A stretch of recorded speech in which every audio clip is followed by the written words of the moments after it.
Shabbat Shalom, Shabbat Shalom, Shabbat Shalom, which is peace on the Sabbath. Blessings and love to you all. I'm truly praying that the love of the Most High is overflowing in each and every one of you all and filling you all up with His goodness and presence on this blessed, holy Sabbath. I'm so excited to join in with this message with you all. Super excited, y'all, because this is a good one, y'all. Of course, whenever we have a chance to, get in the Word of the Most High, to dwell in the Word of the Most High, to fellowship in the Word of the Most High, be it virtually, be it physically, be it, sometimes we have to just, fellowship in the Word, with ourselves, and then we get to fellowship in the Word with each other. Either way, it is truly, truly a blessing, right? So definitely let us continue to give praise to the Most High always, right? So today's class and message, y'all, will be about the posture of the righteous. The posture of the righteous, right?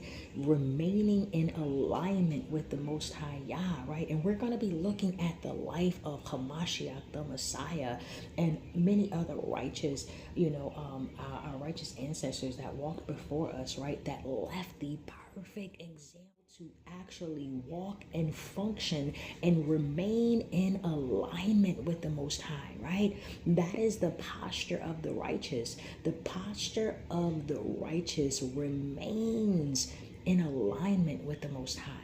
So we're going to talk about it, y'all, living like Hamashiach, living like the Messiah, right? Remaining in alignment with the Most High. How to keep our eyes towards the Shemaim, or what people call the heavens, which we're also going to get into, right? We're going to talk about how alignment is actually communion with the Most High, right? And we're going to talk about what that communion is, right? So, yeah, y'all, that's what we're going to build on today. I'm super excited about it. For those who would like to join in with the Hebrew prayers before class begins, if you don't know, if this is your first time listening in, or if you are a regular, fellowshipper of Arukah YAH community, but you may have missed it, the Hebrew prayers are done prior to class, or just any form of prayer, be it in the Hebrew or in the English, is done excuse me, before the live class begins. So if you would like to join in with that, we do that on Zoom when we are live on Zoom and doing the classes and fellowship on Zoom. You can just send a email to the main community email, which you will see posted in the chat, or you might see the email here on the screen. Just go ahead and send an email that you would like the private link to join in on Zoom, right?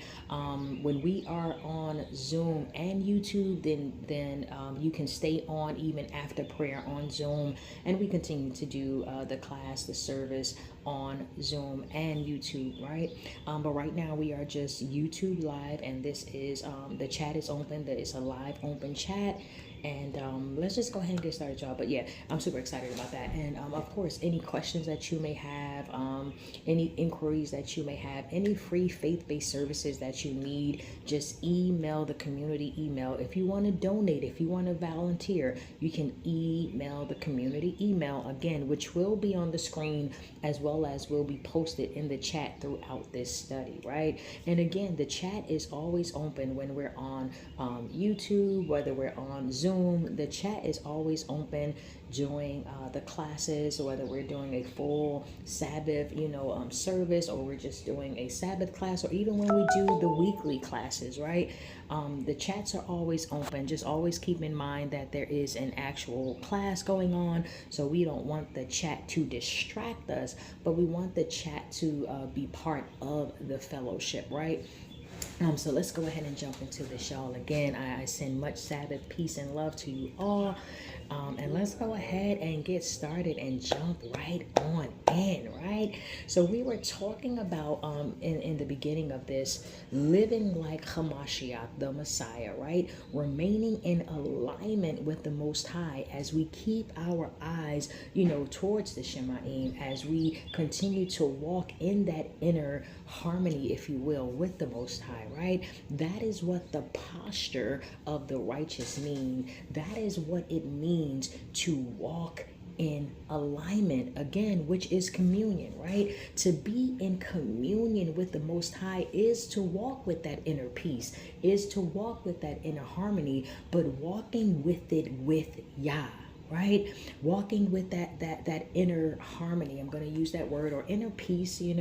Walking in that publicly, walking in it privately, walking in it in thought, in word, in action, in deed. Right, that is what alignment is. That is what communion is. Right, and when you look at the posture of the righteous, when you look at our beloved Messiah, that is how they all walked. They remained in alignment with the Most High. It wasn't just something to do. It wasn't just when it was convenient, right? When we think about remaining, yes, in alignment with the Most High, or being in continual communion with the Most High, we as active believers, and I'm going to use that phrase constantly throughout this class, right? Active believers, right? Because there is a difference. Those who are active are just that, right? When you're active, you're going, you're in it, you're moving, you're focused, right? It's something that you are doing. That's the same thing when you think about alignment and being in that continual covenanted, I'm going to throw that in here, absolutely, the covenanted communion with the Most High. It's not just an event. It's not just something to do. It is a lifelong posture. It's a lifelong posture of covenant intimacy, of obedience, of shared purpose, right? And it's so beautiful because when we realize as active believers that the Most High is our purpose, then it really makes it easier to walk in purpose. It really makes it easier to really walk in the will of the Most High, right? And that is what puts us in a constant state of dwelling in His presence. That's what puts us in a constant state of dwelling in His presence. This is when our souls are aligned with the Most High. This is when we are walking in the rhythm, if you will, with the Most High. This is when we are walking in that continual state of communion, not just as a routine, but as actual reality, as our actual lifestyle, right? And I'm going to give y'all real quick, 1, 2, 3, 4, 5, like 6 things, if you will, that you can write down, right? And I know y'all already, I know y'all with me. I know y'all got y'all notebooks. I know y'all got y'all Bibles open, whether you got your physical Bible or whether you're using a Bible app. Definitely make sure that you are joining in and that you are following along, right? Because you want to make sure that what I am sharing with you, that you are, that it is the actual word, right? So definitely make sure that it's not, that you're not just listening, if you will, right? Grab your Bible, grab your notebooks, grab your dictionary, grab your concordance, right? To follow along in the word and make sure that it is, proper and legit, right? So just real quick, again, just going back to remaining in that alignment, right? And being in that continual communion, right? Keeping in mind that it is part of a covenant with the Most High. It's not just something that you're doing. It's not just a one-time event. This is a lifelong posture. A lifelong posture, right? So I'm gonna give y'all these 3 quick little, just something to add to the notes. Y'all already know how we do, right? So these quick little message, or these quick little notes or words or phrases, right, are going to be, I'm going to say, the foundation, if you will, of what you will need to stay in that alignment. Again, communion, continual alignment, remain in that alignment, and keep the posture of the righteous, right? So one of the things is clinging to the Most High, right? When we think about just on the surface of that word clinging, right? That you're holding on to something, right? You're holding on to it real tight and you're not letting go. Like you are so focused on holding on to that thing so that you can stay connected to it, right? Even when we look at, clingy, just in a worldly way, right? We talk about, like, some people say like their children are clingy, or maybe their spouse is clingy, or, their pet is clingy, or things like that, right? We think about someone or something that is like right up on us, like, it's attached to you almost, right? That is how we are to be when it comes to walking in that full alignment, if you will, or remaining in alignment with the Most High. We must be clingy. We must cling to the Most High, right? And cling to the covenant, that comes with being active believers and the chosen of the Most High, right? That's that covenant intimacy we were speaking about earlier, right? And then knowing Him intimately, right? How do you know the Most High intimately? How do I know the Most High intimately? This is where communion comes in at, right? Again, it's that inner peace. It's that that stability in the Most High, right? This is where prayer comes in at. This is where fasting comes in at. This is even where praise comes in at, right? This is where worship comes in at. This is where when you're studying in your word, when you're just meditating on the word, right? That's how we get to know the Most High intimately, right? And I'm just going to go through these real quick so we can continue on with the class. But, maybe if we have time, or maybe when we do part 2, because this is part 1, y'all know there's a part 1, 2, 3 of most of the classes and messages that is shared here on Arukah YAH Ahmet community, because sometimes some of the messages are so in depth, we could really only go, break them down in parts, right? So this is definitely a part 1 of this message, right? And then the other thing is living in the covenant. Living in the covenant, right? The Most High established a covenant with His people from the beginning. And that covenant continued from generation to generation. The covenant that the Most High had with His people was never done away with, was never canceled out, right? So we are still obligated as active believers, as His chosen people, right, to live in the original covenant that the Most High gave. This is why people who don't believe in Messiah, I really do, pray that the Most High opens up their heart to really see how the being in alignment with believing and following in the life of Hamashiach, it puts you in direct alignment with our ancient forefathers and foremothers, right? Who was also under the same covenant, right? And again, I'm just sharing these real quick, but we can maybe take some time, if not this Shabbat, maybe during the week, right? When we do our weekly Bible study, and really go into each one of these categories and really just go in depth into it, right? I just wanted to share it real quick, right? And then the other thing is standing aligned in holiness. Staying and standing aligned in holiness or set apartness. Why that matters, y'all. And Most High will, if we have time, we're going to talk about what it actually means to be set apart, what it actually means to walk in holiness, right? This is also the foundation, if you will, of how one can keep their posture righteous, right?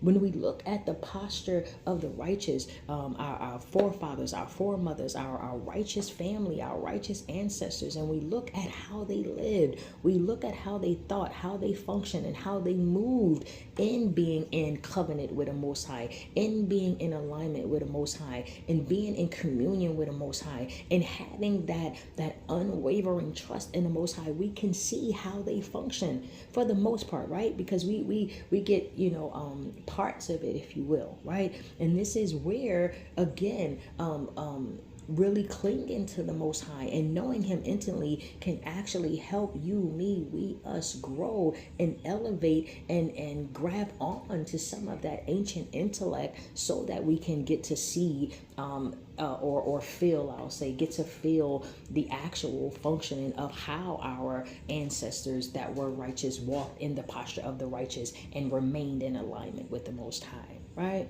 I know that was a lot, y'all. Good thing this is being recorded, because you can go back to the video and just catch that part again, right? So standing standing aligned in set apartness, or what we also call holiness, right? And then participating in the servitude of the Most High with others through reverence of the Most High, right? People say, oh, I don't fear the Most High. I only heard, honestly, I haven't heard a lot of people say that, but I have heard, just throughout my life, a few people say, well, I don't fear the Most High. I'm like, because people go off, which we all have, at some point in our lives, we go off just what we know, right? Or the definition. But when you really go deep into this word fear, and when it comes to this word being attached to the Most High, yes, it is trembling fear. Like, why would you not have a trembling fear of the great and mighty Most Highest power, the creator of all things and beings, right? Including you, right? But to participate in a life with the Most High through reverence, it goes beyond the fimbling trail, right? It's more like respect. It's to inspire, that reverence, right? Our lives. And this is why the posture of the righteous and living like Hamashiach and remaining aligned with the Most High is so important, because it will inspire us to participate with respect to the Most High, with reverence to the Most High, right? With fear to the Most High. When we walk with the posture of the righteous, and here's the thing, don't look at this statement as the posture of the righteous being something that is separate from you. Include yourself in that. Include yourself in, one of those who has the posture of the righteous. Right? Because that's another thing I believe as active believers, that we sometimes, don't include ourselves in, hey, the posture of the righteous, or one who is living like Hamashiach the Messiah, or one who is remaining aligned with the Most High. Include yourself in that. Include yourself in that, so that you can now have that in you, because once we actually grab hold of something, then we will start to function in it, right? When we make it part of our daily lives, right? It goes back to the first or one of the things that was said about communion, or being aligned with the Most High, is not just a one-time event. It's not just something to do at the moment. It is a lifelong posture. A lifelong posture, right? When we start to embrace the fact that our praise, our worship, our obedience, our servitude to the Most High, it is actual warfare when it is active. And sometimes when we think about warfare, we think about warfare against something, warfare against someone, right? That warfare against the world. But it first starts with us. It first starts with you, me, we, us as an individual. And this is why we must individually be active believers in order to collectively come together as a righteous nation, as a righteous community, as a righteous assembly, right? We must serve the Most High with intention. We must praise the Most High with intention. We must study or dig deep into the word of the Most High with intensity. And we must obey with boldness. There is people who say they believe in the Most High, but then they're ashamed to say that they follow the Hebrew way. They're ashamed to call themselves, an Israelite, because we see all the foolishness that goes on in the world, right? But we must not be ashamed of being active believers, walking with the posture of the righteous and remaining aligned with the Most High as we live like Hamashiach the Messiah, as we live like those who were righteous before us. We must stand.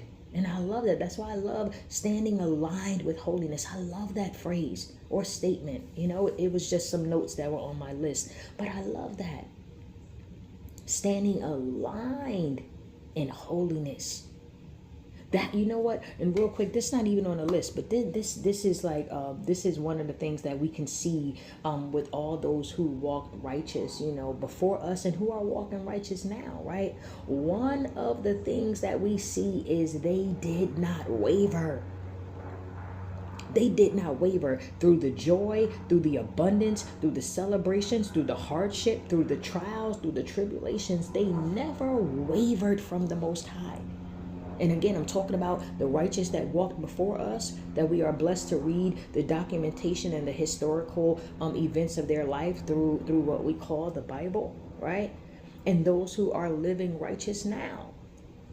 There are many brothers and sisters that are standing up for the faith, living active in the word of the Most High, remaining aligned with the Most High, living like Hamashiach the Messiah, right? Walking like our holy ancestors, right? And again, include yourself in this. I'm going to include myself in this, right? When we start to actually embrace that we are active believers, that we are walking in the covering of the covenant, that should inspire us to really have that desire to walk in full alignment with the Most High, and not just, you know, again, just that one time thing. It's a lifelong lifestyle. It's a lifelong thing. Y'all get what I'm saying, right? Y'all get it. So before we jump into this, y'all, again, I really am praying that this class really, what's the word? Triggers. Yep. That this word really triggers something in you, in me, to not just ask questions, but to actually come with an answer or a solution to the question, and then function in that answer, function in that solution, right? So throughout this class, y'all, I'm gonna throw some questions in here and there. Most High will, if time allows, you know what I'm saying, it'll be posted in the chat. If not, as always, y'all, the community email is going to be your go-to for anything that you need that's attached to the community, whether it's slides from, you know, the classes, whether it's a list, whether it's, you know, notes from the study, you know, whether it's a link to a study, the website, faith-based services, you know, questions, inquiries, anything, counseling, all those things, you know, you can send a message to the community email, you know, and get a response. All right. So listen, y'all. So real quick, before we jump into the first scripture, which let me go ahead and give you guys a heads up. The first scripture that we are going to jump into is going to be Psalms 121. It's going to be Psalms 121, and we're going to read verses 1 through 2, right? So that's going to be the first scripture that we jump into. And I'm so excited, y'all, because Most High Bless, I'm going to share with you guys the key disciplines. That's what I'm going to call it. The key disciplines that is required. That's required. That's a must for spiritual alignment. That's a must to stay in righteous alignment, right? And now I'll share that later in the study, Most High will, right? So get your notebooks, y'all, because, you know, it's going to be quite a few questions that's going to be thrown out of here. We're going to call them the self-check. That self-check, that inward self-reflection. So we have a few of those throughout the study, right? So this is the first one, right? This is going to be the opening question. Let's just say that. This is going to be the opening question, right?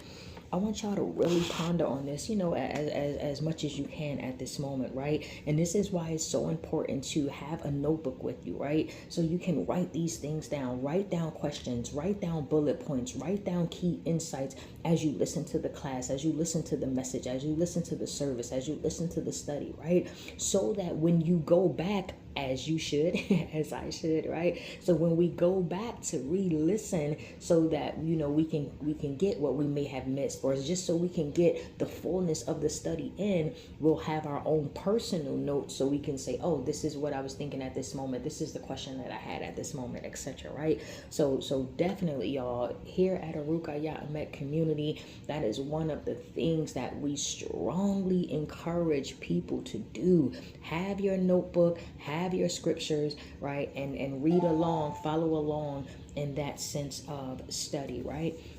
So the opening question, if you will, the opening question that I want you guys to just meditate on and ponder on right now, during the class as much as you can, but definitely after, right? When we think about being aligned with the Most High, right? Really ask yourself, right? Really ask yourself, am I really aligned? And again, keeping the word communion attached to that alignment, right? And we'll go over some further definitions of what it actually biblically and from an ancient perspective means, and even from a Hebrew perspective, like as far as the language goes, right? What alignment and communion mean, right, together. So, ask yourself, am I really aligned with the Most High? Or am I just going through the motions? That's real hard right there, right, y'all? Right?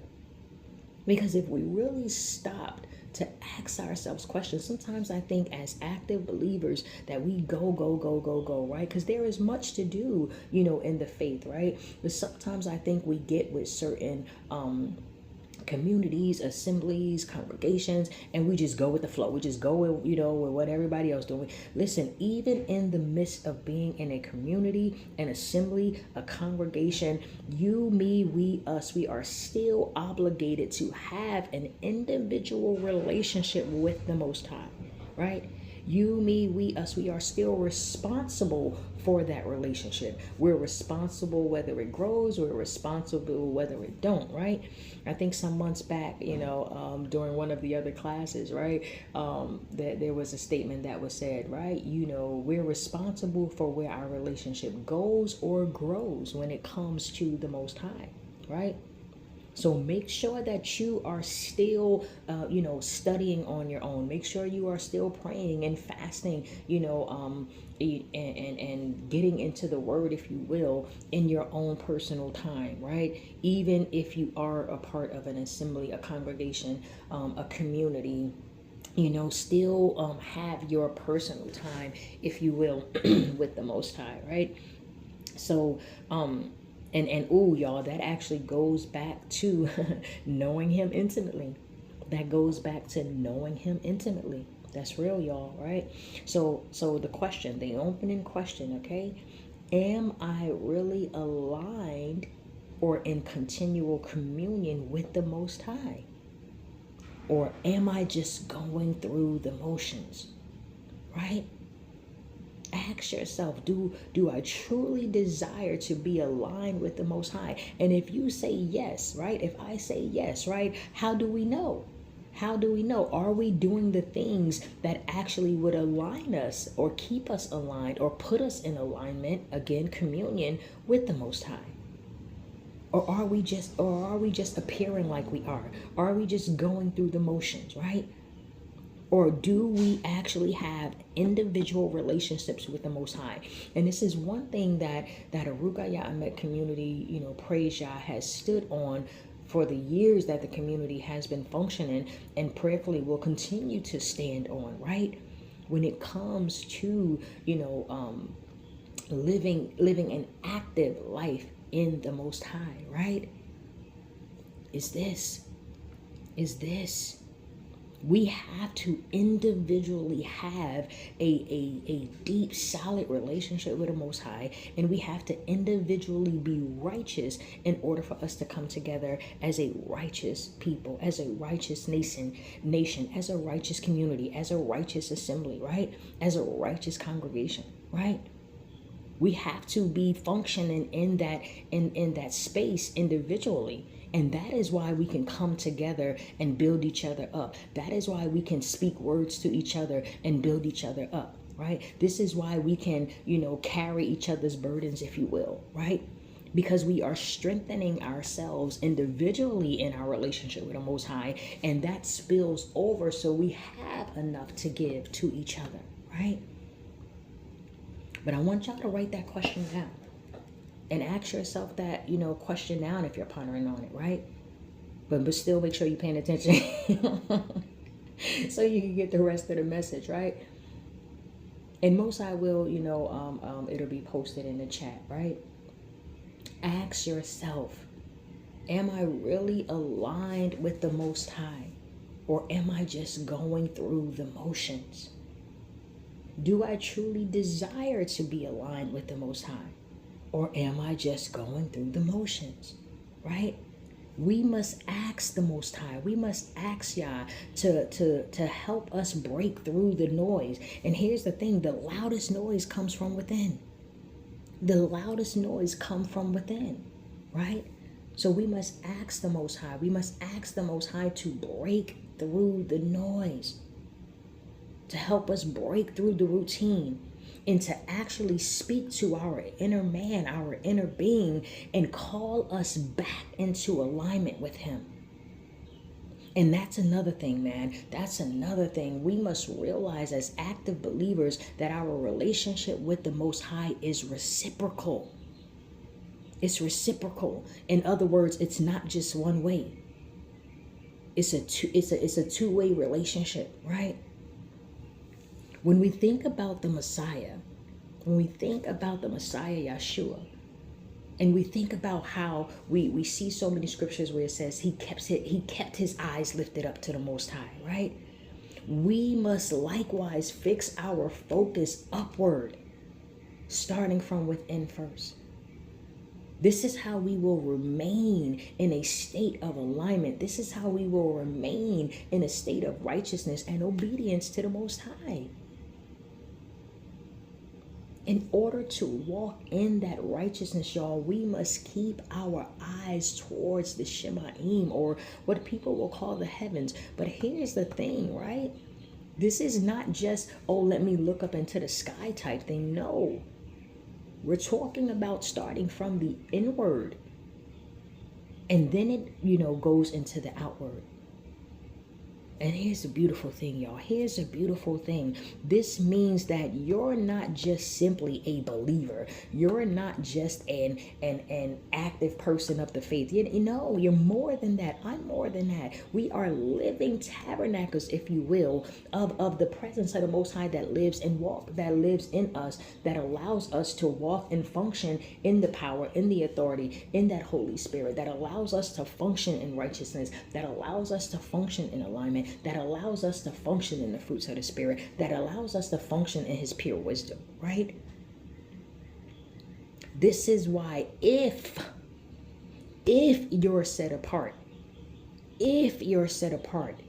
in actual action, word, and deed, if you're set apart in your lifestyle and in your inward parts, if you're doing this daily, then I will be in full alignment with the Most High. Daily, not just sometime. Right? And let's talk about that real quick, y'all. But we still going to jump. We're going to jump to Psalms 121 in a minute, right? In a minute, y'all. Let's just talk about this real quick, right? Let's just talk about the deep sacred truth of the Most High dwelling within His people, right? That is covenant, that is presence, and that is holiness, right? Matter of fact, let's jump to Ezekiel right now, you all. Jump to Ezekiel, I want to say chapter 36 with me. Let me go ahead and pull it up real quick, all right? Yes, jump to Ezekiel chapter 36, verse 27, right? Ezekiel, which would be found in what people would call the Old Testament, chapter 36, verse 27, right? And while you guys are pulling that up, I want to just really, just say to reflect on this verse when you hear it, when you read it, when we hear it, when we read it, right? Reflect on this verse, because this verse shows A covenant. This verse shows where the Most High, where the Most High doesn't only dwell in a physical place, but he dwells within the heart and mind and soul of his people, right? This is why external things are important. It just is what it is. This is why external things are important, right? Because people will say things like, "Oh, you don't have to wear, your tassels, or you don't have to wear your fringes, or you don't have to, dress modest, or for the women, you don't have to have your head covered," and things like that, right? But the reason why the external is important because it tells what's going on internally. Right? And when there is an internal transformation, in other words, when the spirit empowered by the Most High starts to be obedient to the Most High, that is what internal transformation is, right? When that internal transformation happens, then the external just follows through. The external follows through, right? So let's go ahead and read this, y'all. Ezekiel chapter 36, verse 27, right? It says, "And I will put my spirit within you and cause you to walk in my statutes, and you will keep my judgments and do them." It bugs me out sometimes when people say that all you have to do is believe. It bugs me out that there is like a disconnect from belief and actual doing. The Most High is an active power. An active power. So why would not those who serve him, follow him, obey him, live for him, do his will, reflect him? We are a reflection of the Most High in this earthly realm. Why would we not also be active in the purpose of what we are here for? Right? Really, let's read that again, y'all. Peep this, right? "And I will put my spirit within you." And man, if you go back up and read verse 26 and then also read 28, oh, it's beautiful, right? But we're going to focus on 27 right now, right? Verse 27, "I will put my spirit within you and cause you to walk in my statutes, and you will keep my judgments and do them." And do them. This signifies that covenanted intimacy, right? This is how we not only remain in alignment, communion, but walk in it, function in it, right? Become in it.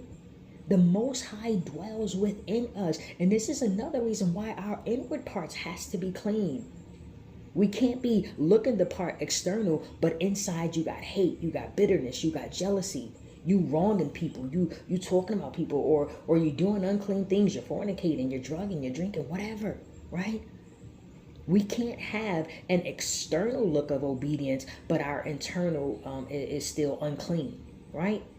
And vice versa. I don't believe that we can be internally transformed and walking in holiness and righteousness, but our external don't look like that.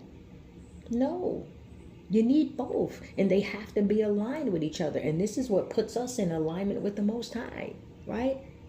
External obedience is a reflection of internal transformation. Put that in the chat. Write it down, right? External obedience is a reflection of internal transformation. And that's real talk, y'all. When we when we are active, I'll say that when we are active in our dwelling with the Most High, then certain things shouldn't be a bother. Certain things shouldn't be a problem. Like, why would it be a problem to be externally obedient to the Most High if we are internally transformed and we are walking in inward obedience, right? No, and this is why it goes back to the question. We got to ask ourselves the questions. We have to ask ourselves these questions. Are we just going through the motions, right? Or do we actually have a desire to be in alignment with the Most High? Do we actually have a desire to walk in the fullness of holiness? Do we actually have that desire to know him intimately? Man, I don't have this scripture pulled up, y'all. But if I get it pulled up, before class finish, I'll post it in the chat, right? But there, or somebody, if you know it, post it in the chat. But it's from King David, and he said that he desired, that his desire more than anything on this earth was to be in alignment with the Most High. Excuse me. Was to be in alignment, and I'm paraphrasing because I'm trying to think what word he actually used. I think he said, "My desire." He desires nothing more. He desires nothing more basically than being with the Most High, right? And I wish I had it pulled up, man. But, again, if somebody knows what that scripture is, go ahead and post it in the chat. If not, Most High bless. When I get a chance, I'll post it for you guys, right? So let's go ahead and jump to Psalms 121. I love that in Ezekiel, y'all. Oh, I'm telling y'all, I pray y'all taking notes, man, right? Because it matters, right? So let's jump to Psalms 121, and we're going to read verses 1 through 2. And most of us, for the most part, we know this this psalm, right? Because this is a powerful psalm right here, y'all. This is a psalm of what people will call mahlah, right? Which is like a psalm for elevation, basically, right? It's a psalm of elevation. It's a psalm of strength. And it's just wonderful. For those who know it, take some time in your own time.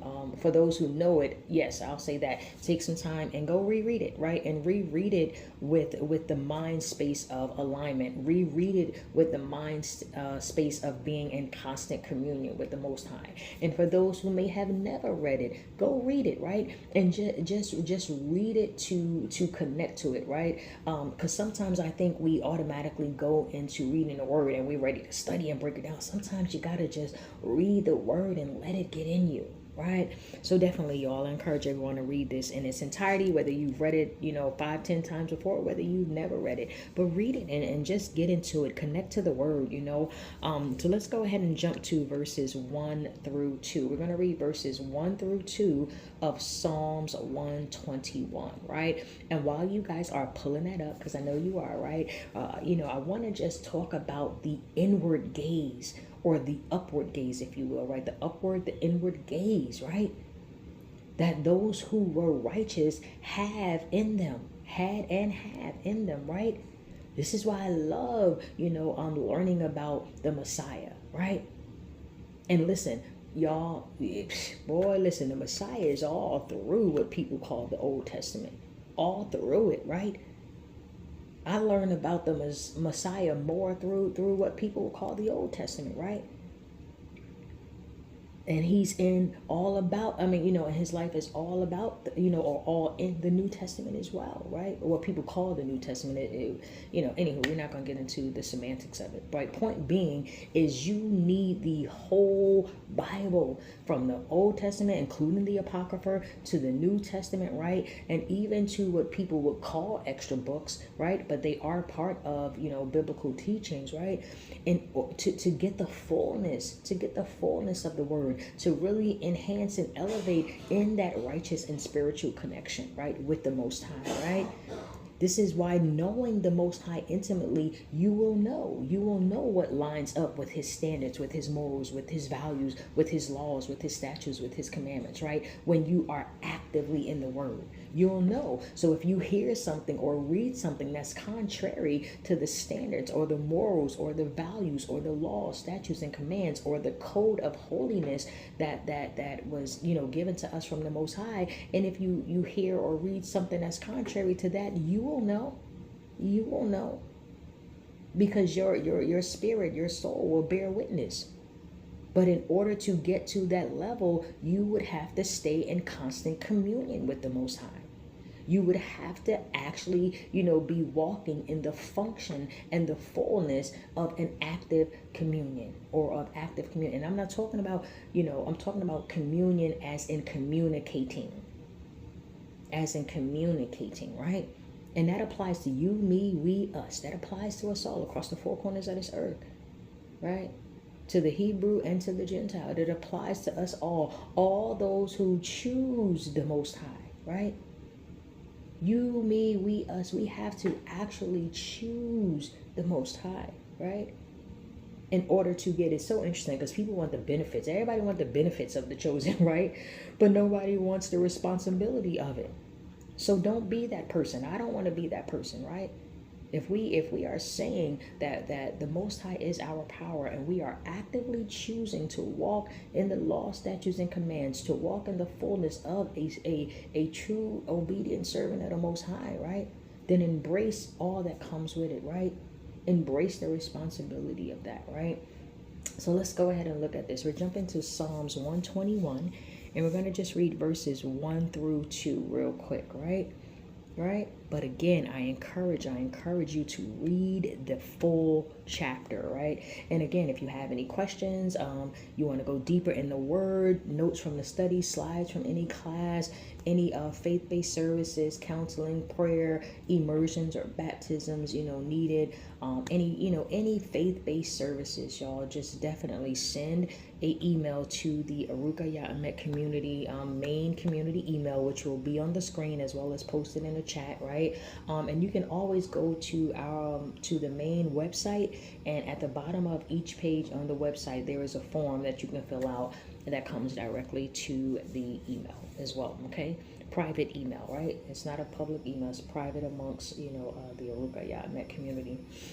So let's go ahead and jump into this, right, y'all? It says a song of degrees, right? And that's what I was saying when I mentioned that it was like a psalm or a song of elevation, right? Because that word in Hebrew is mahla, right? Which basically means a degree, which is something that is of a high level, right? Something that's a journey, if you will, to a higher place, right? It's a thought. It's like your mind arising in understanding, basically. So that's what that means when you see a song of degrees, right? And it says, I will lift up my eyes to the hills, from where comes my help. My help comes from the Most High, which made heaven and earth. And this is one of the things I love when it comes to just getting into the word and going deeper, and getting into different languages and just seeing it from different eyes, if you will, right? Because when you look at Messiah's ministry, right, Messiah's ministry was a perfect example of constant communication or constant communion with the Most High, even when he was alone, right? And this is why you have to have a certain type of relationship, that intimate relationship with the Most High, that's private. Your intimate relationship, my intimate relationship with the Most High, that's private. That's that alone time, that personal time, that praying, that fasting, right? But your personal relationship is what is supposed to be public. That's the internal and external, right? People should see that. People should know that, right? Even when Hamashiach was alone, he lived the same way, in the sense of staying in communication or communion or alignment with the Most High.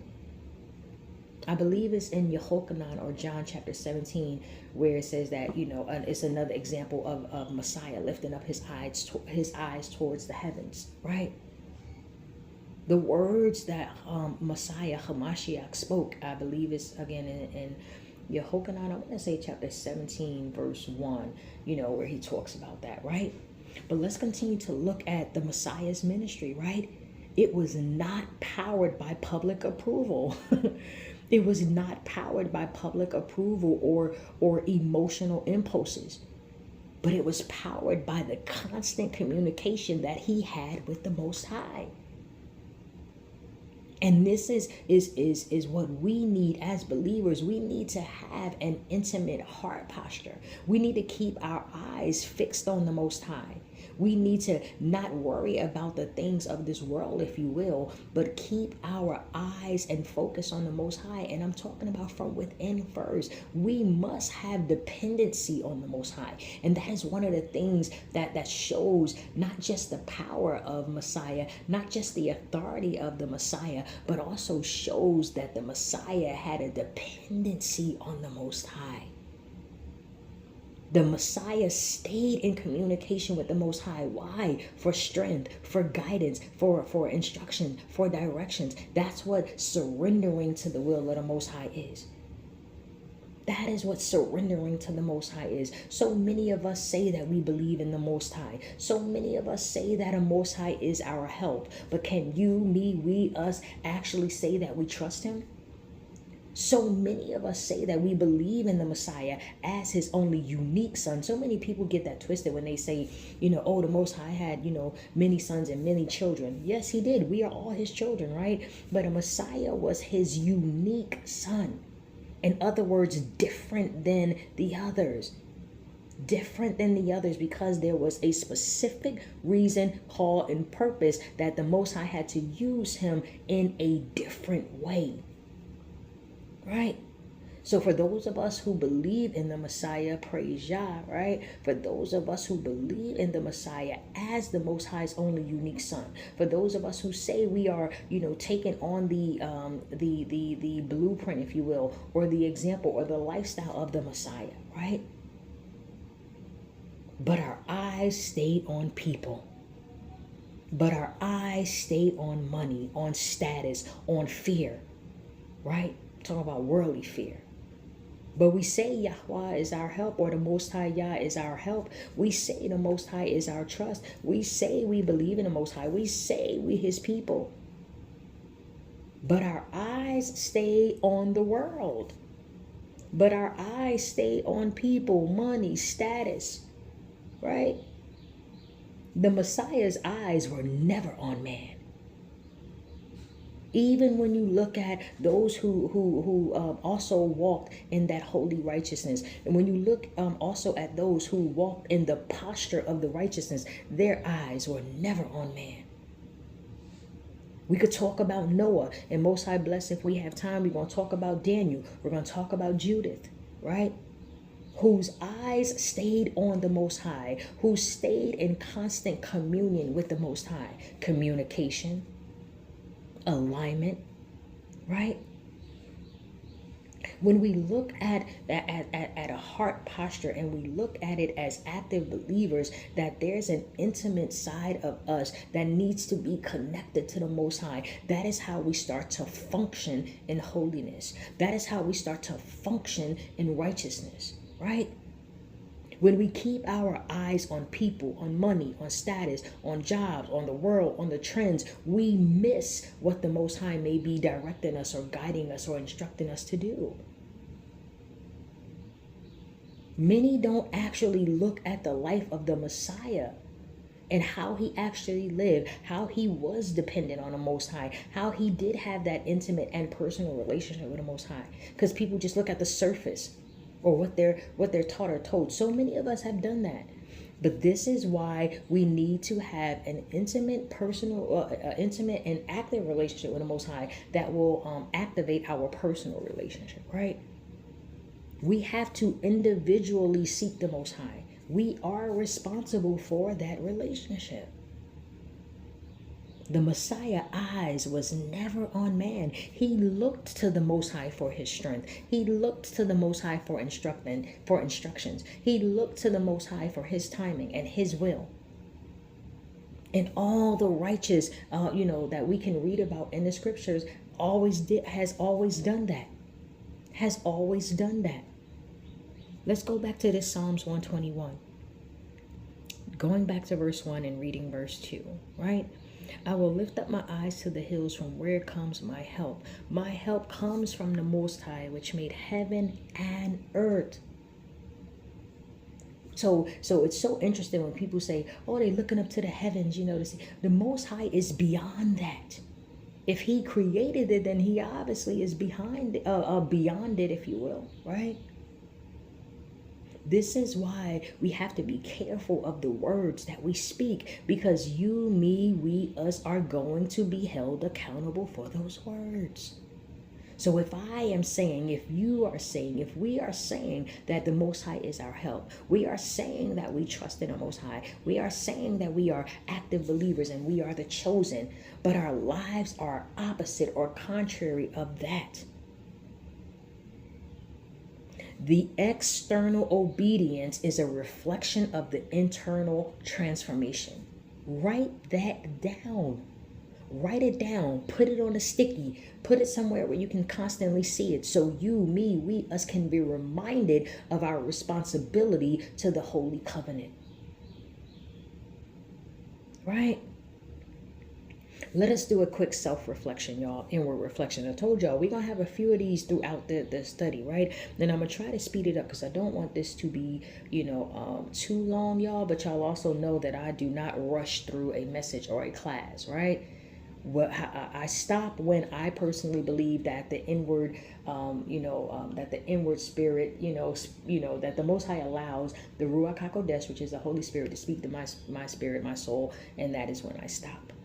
Right? And that's another thing, y'all. Don't even get me on that, because people will say, "Oh, well, let the class be an hour or 2 hours." But we will, and I'm gonna say we, right? We will binge on a movie, for 5 hours. We'll scroll for 15 hours. But when it comes to being in the Word of the Most High, then now there's a time limit on it. Now it's, classes should only be an hour. Or, I can only listen for an hour or two. But we give so much other time to other things, right? That is definitely out of alignment, right? Right? So let's do a quick self-reflection, y'all, right? A self-check, an inward reflection, right? And if you guys got your notebook, go ahead and write this down. If time allows, or, if I can, I'll post it in the chat again, or just email the community email, and you can get these questions, right? But where are your eyes when you feel pressure? Where is your heart? Where is your thoughts? When the trials and the tribulations and circumstances start to, distract you and consume you, to start to distract me, consume me, where are our eyes? Are we looking inward and up to the Most High? Or are we looking at someone, a people, a person, a money, a status? You know what I'm saying? Where is your heart? Where is your thoughts? Right? And then, the next self-reflection question, if you will, is, where is your help truly coming from? Right? We give people and things, if you will, credit that should only be given to the Most High. Right? Where is your help truly coming from? Where are your eyes when you feel pressure? Where is your heart? Where is your thoughts? The next scripture we're going to jump to real quick, y'all, is Deuteronomy chapter 6. And we're going to read verses 4 through 5, right? We're going to read verses 4 through 5. And while you guys are pulling that up, y'all, I'm thinking about a scripture in Isaiah chapter 57. Ooh. Isaiah chapter 57, verse 15, right? Y'all don't have to pull this up. You can just write it down. But I want to read it real quick, right? And just going back to the Most High dwelling within His people, right? It says, "For this says the high and lofty one." And here, that's another, that word right there, lofty, that's another word that's attached to the heavens, right? "For this says the high and lofty one who inhabits eternity, whose name is holy. I dwell in the high and holy places, and with him who has a contrite and humble spirit." That's where He dwelling at. Ooh. We all talk about dwelling in the presence of the Most High, dwelling in His secret place, right? But are you, me, we, us doing our part? Reciprocal. Are we doing our part to actually, have that space with the Most High, to actually dwell in His presence, dwell in the secret place? Are we doing our part? Right? Remaining in alignment through the Torah, through the Tanakh, through prayer, through obedience, right? As soldiers, if you will, as soldiers in the army of the Most High, we must stand in alignment. Stand in alignment, right? If you think about it in the sense of an actual army, right? Or let's just say a spiritual army, right? Our souls must be forged in the fire of discipline. In other words, you cannot be fake. You can't be weak. There is no fake righteousness, especially when you in a spiritual battle. The world within, around us. There's no fake righteousness. Only those who are truly aligned with the Most High will endure. That's word. That's prophecy. Only those who are truly aligned, and to be aligned, again, thinking in a sense of communication, right? You, me, we, us that are truly aligned with the Most High, we will endure. Why? Because we will be tuned into the Most High. We will be inwardly connected. So we will receive those instructions, receive the direction, receive the do's and don'ts. This is why we must have Torah as our foundation. Torah would be what people would call the first 5 books of the Bible, right? That is where laws or instructions were given, right? Because you have laws, statutes, and commands throughout, the Tanakh, which is, again, what people would call the Old Testament, right? In order to actually, walk in the functioning, if you will, of a full alignment, we would have to walk in his ways. We will have to love him actively. That is why I was saying, y'all going to hear that word throughout this message. Y'all want to hear that word throughout this message, because you, me, we, us, we have to be active in our relationship with the Most High. We have to be active. And here's the thing, the Most High uses those who are his, right? So if you, me, we, us, we are actively walking in the faith, actively walking in the examples of Messiah, actively walking in examples of those who are righteous, right? Then yes, you, me, we, us, we are going to put ourselves in a position to be used by the Most High for what? To continue to do the works of the righteous, right? So in order to do that, we must actively love the Most High. Oh my goodness, and y'all, this ain't on the list, and we have to do this on in another class. But love is an action word. The feeling of love is a byproduct of an action. Love is an action word, right? So in order to, again, just stay in truthful alignment, we must walk in his ways, love him actively, and serve him fully, not just for show or convenience. Right? So let's jump to Deuteronomy chapter 6, and we're going to read verses 4 through 5. And again, many of us know this, right? We know the Shema, right? Some of us say it daily. It's a ancient Hebrew tradition, if you will, that this is something that should be said daily, because it is said, to basically set the standard for the day, right? To set the standard for your mind, for your soul, because when you think about what is known as the Shema, it is basically a call for constant mindfulness of the Most High's presence, right? Because you, me, we, us, when we say, speak, or live in the state of the Shema, we are actively surrendering to the Most High and respecting and honoring him as the great and mighty Most Highest power, who is Echad, who is one, right? And when you think about that word Echad, it's not just one as in, one Most High, like one power by itself, which we know that, right? But it's talking about in certainty, it's talking about in purpose, it's talking about in mission, it's talking about in unity, it's talking about, full unity with his people. You know what I'm saying? Like it really goes deep when you look into that word one. It's really beautiful, right? But let's read this real quick so we can get on into this, right? Because Most High bless y'all. There's a few more points that I want to touch on, maybe like one or two, but then I do want to share the key the list for the key disciplines that's required for spiritual alignment.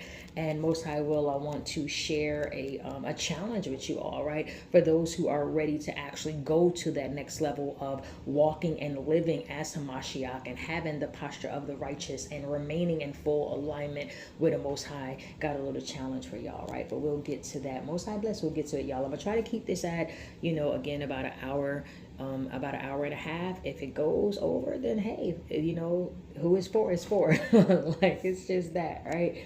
So let's go ahead and jump to Deuteronomy chapter 6, and we're going to read verses 4 through 5, right? It says, "Hear, O Israel, the Most High, our power is one." The Most High is one. Salat, y'all. "Hear, O Israel, the Most High, our power is one power. And you shall love the Most High, your power, with all your heart and with all your soul and with all your might." Right? I'm going to go ahead and read verse 6. "And these words which I command you this day shall be in your hearts." Right? And when you go into that word heart from an ancient Hebrew perspective, as far as like the language, it's talking about your inner man, your mind, your soul, the knowledge that you have, the things that you reflect on, resolution, determination, conscience, right? And it is talking about the heart, but it's actually talking about the moral character of that person, which is also like your seat of emotions, etc. Right? So I love that word heart, which is lob in the Hebrew. I love that, right? So when you look at the Shema, right, it's when you look at, even for those who are reading just regular English, right, to hear, that the Hebrew word would be Shema, right, but it's more than just listening, right? It's to hear with an active ear, right, to listen, to obey, right, to hear with attention, to hear with attention, right? Listening for a purpose, right? Listening so that you can obey. Who? The Most High power, who is one power. And again, we already shared just a few definitions of what that word one is meaning, right? And we can go into it deeper another time. Just shoot an email if you guys want to go deeper into that, and we'll take it from there, right?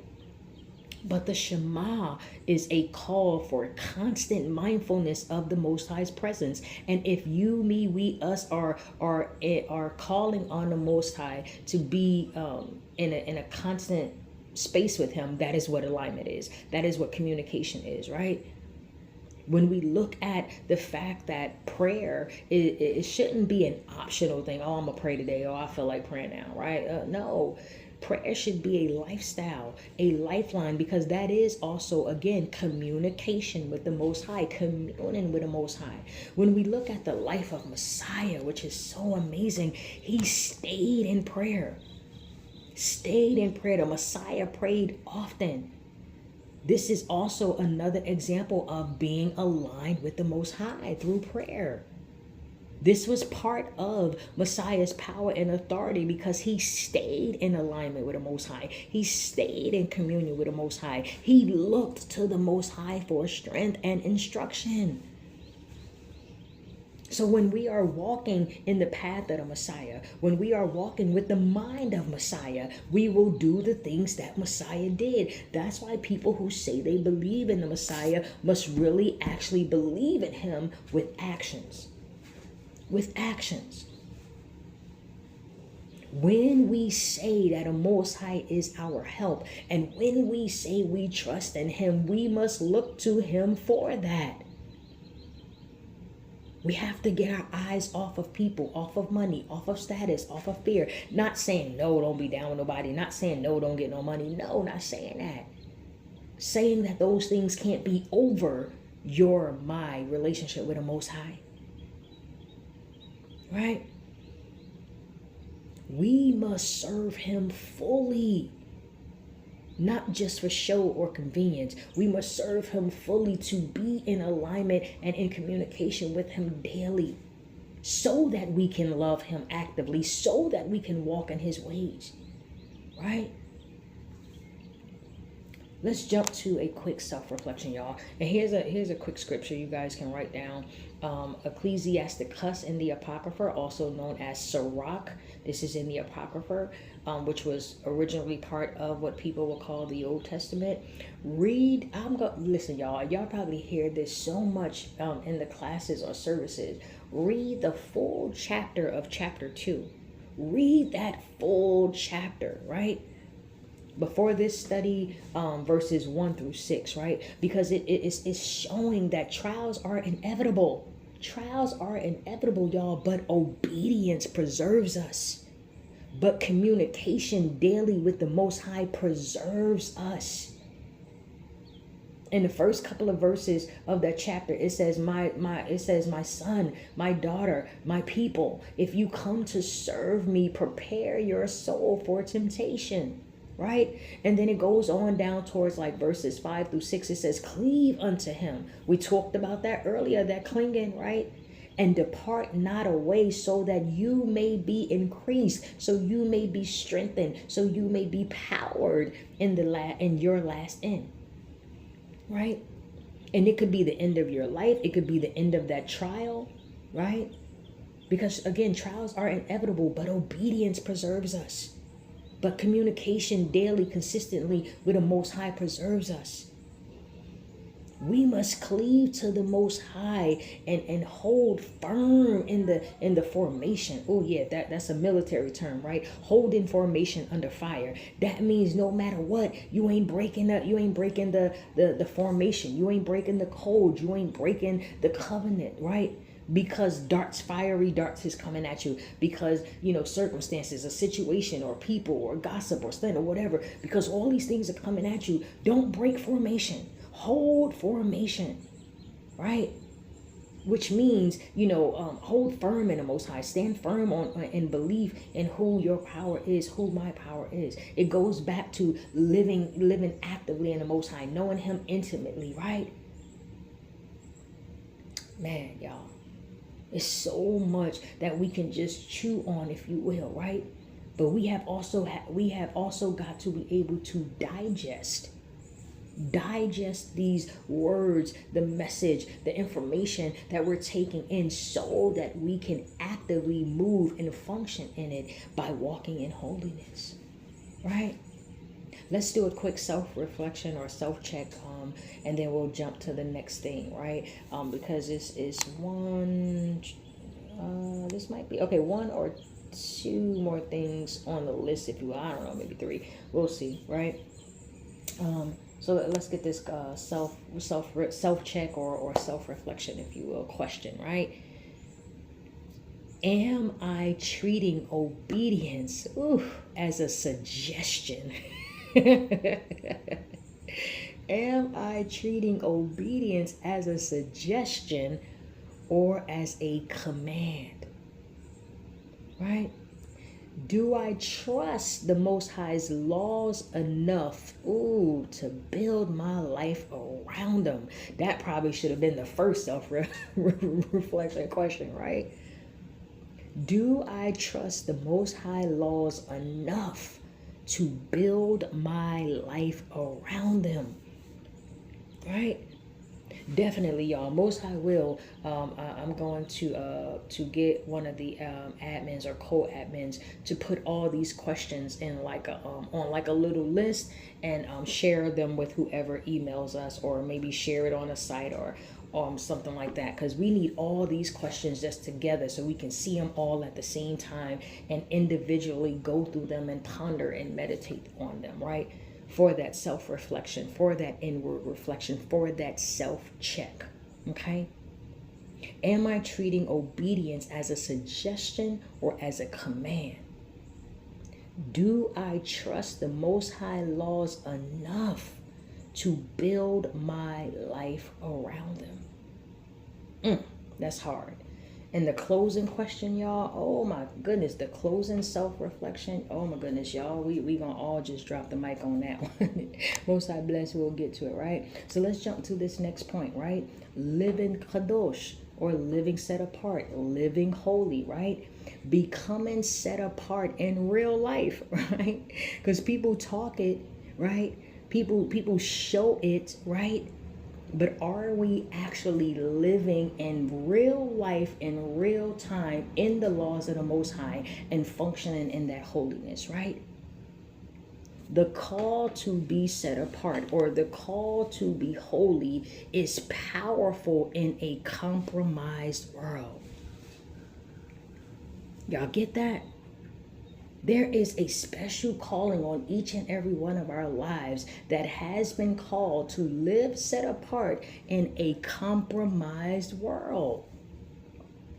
Right? Let's jump to Leviticus chapter 11. Leviticus chapter 11, verse 44. Right? And while you guys are pulling it up, because I know you are, right? Let's just talk about this word kadosh, or some people say kadash, or kodesh, right? It's set apart. It's holiness. But what I love is that the holiness that this represents is about distinction. It's about obedience. It's about spiritual discipline. It's about spiritual discipline, y'all, right? We are not called to blend in. We are called as the chosen people of Yah, every active believer across the four corners of this earth, to the Hebrew, to the Gentile, right? Anyone who has been called to be set apart unto the Most High stands out, period, right? We're not called to blend in. We're called to stand out. Not by noise, but by conduct, by purity, by love, by trials, right? That's what allows us to be set apart in a compromised world. When you look at the remnant, the called out ones, the chosen ones of the Most High, right? Which again, put yourself in that category. I'm going to put myself in that category, right? We are called to stand out. Not through, loudness, not through loud words, not through empty routine, right? Not through religion, but by a lifestyle that is an example of the true and great and mighty Most High power, that's functioning in His laws, statutes, and commands, that's walking in holiness and obedience. That's basically obedient conduct, period. That's a good way to sum it all up. Obedient conduct and spiritual discipline. Distinction, separate, right? The Most High said in Leviticus 19, you shall be holy, for I am holy. Like we miss over that. But you would have to know what being holy is, what being kadosh or kadesh or chadash, depending on your dialect, right? Set apart, basically, right? You, me, we, us, we would have to know what being set apart unto Yahweh means, or being set apart to the Most High means, being set apart to Yah, what that means in order to actually function in Leviticus chapter 19 and 2. You shall be holy, for I, the Most High, your power is holy, right? And we're gonna talk about what that is as soon as we read Leviticus chapter 11, verse 44, right? When we look at the ways of the righteous, y'all, it's made plain if we are looking. The ways of the righteous are made plain, right? Wisdom of Solomon in the Apocrypha, I believe it's chapter 10, verse 10. Definitely fact check always, right? And I believe it says, for the ways of the righteous are made plain, and the stumbling blocks thereof are removed far from them, right? When you're in alignment with the Most High, when I'm in alignment with the Most High, oh my goodness. And I think it's in the book of Judith, right? I think it's in the book of Judith where the nation that the Hebrews were fighting against, and I believe it's in the book of Judith where it says, listen, if the Most High's people is with Him and they're being obedient and walking in His ways, they can't be touched. But when they go opposite of that or go away from the Most High, then they're easy prey, right? We can look at that applying to us now as active believers, right? And again, that's Wisdom of Solomon. I believe it's chapter 10, verse 10, where it says, for the ways of the righteous are made plain, and the stumbling blocks thereof are removed far from them. Again, definitely fact check, right? And then that historical documentation of that of that nation that was fighting against, I believe that's in Judith. I can't tell you what chapter right off the bat, but definitely in the book of Judith, right? When we look at Mishlei, or Proverbs chapter 17 and 3, it says, the refining pot is for silver and the furnace for gold, but the Most High tries the hearts. And again, think about the definition of heart from a biblical perspective, or from the Hebrew language perspective, right? It's more than just what we know as our physical heart. It goes deeper than that, right? Right? And then Ecclesiasticus, or also known as Sirach in the Apocrypha, chapter 2, verse 5, right? Gold is tried in the fire, and acceptable men in the furnace of adversity, right? It goes back to some of the self-reflective questions that we've already talked about and went over, right? Who do you trust in? Who am I trusting in? When we look at the cost of being set apart, y'all, it is a constant, it's a constant death, if you will, to self, right? We must be constantly shedding off the old self, the old ways, the old habits, to embrace the newness, the holiness that we become as we walk in that alignment with the Most High, right? Both in both returns, right?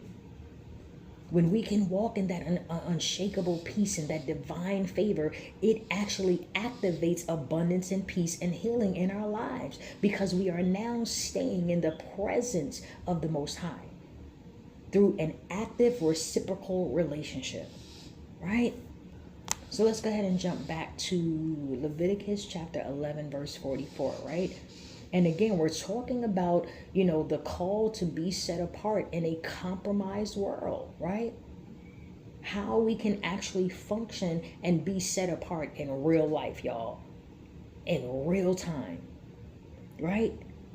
Leviticus chapter 11, verse 44. Let's read that real quick.